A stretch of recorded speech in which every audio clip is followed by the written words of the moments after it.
அடிக்கிற வெயிலுக்கு நல்ல சில்லுன்னு கொரியன் ஐஸ்கிரீம் 15 மினிட்ஸ்ல 2 இன்கிரீடியன்ஸ் வச்சு எப்படி செய்யறதுன்னு பார்க்கலாமா? ஒரு பிளேட்டை வந்து ஃப்ரீசர்ல 5 மினிட்ஸ் செட் ஆக விட்டு எடுத்து வச்சுக்கோங்க. அதுல திக்கா காய்ச்சினா 1 டம்ளர் பால், 1/2 லிட்டர் பாலை வந்து நல்லா திக்கா காய்ச்சி 1 டம்ளர் ஆக்கி எடுத்து வச்சிருக்கேன். அந்த பாலை சேர்த்துக்கிறேன். இப்ப இதுல ஒரு டேங் பவுடர் வந்து ஃபிளேவருக்காக ஆட் பண்ணிக்கிறேன். உங்களுக்கு எந்த ஃபிளேவர் பிடிக்குமோ அந்த ஃபிளேவரை ஆட் பண்ணிக்கோங்க. இன்னைக்கு நான் சர்க்கரை சேர்க்கல. இதை நல்லா மிக்ஸ் பண்ணிட்டு ஃப்ரிட்ஜில் ஒரு 15 மினிட்ஸ் நல்லா ஃப்ரீசர்ல செட் ஆக விட்டு எடுத்தீங்கன்னா கொரியன் ஐஸ்கிரீம் ரெடி ஆயிடும்.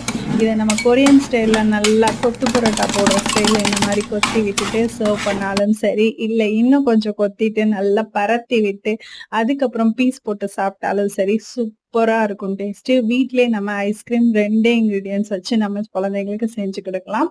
இந்த மாதிரி ஐஸ்கிரீம் ட்ரை பண்ணி பாருங்க. சூப்பரா எம்மியா வரும். வீடியோ பிடிச்சா லைக் அண்ட் ஷேர் பண்ணுங்க. தேங்க்யூ.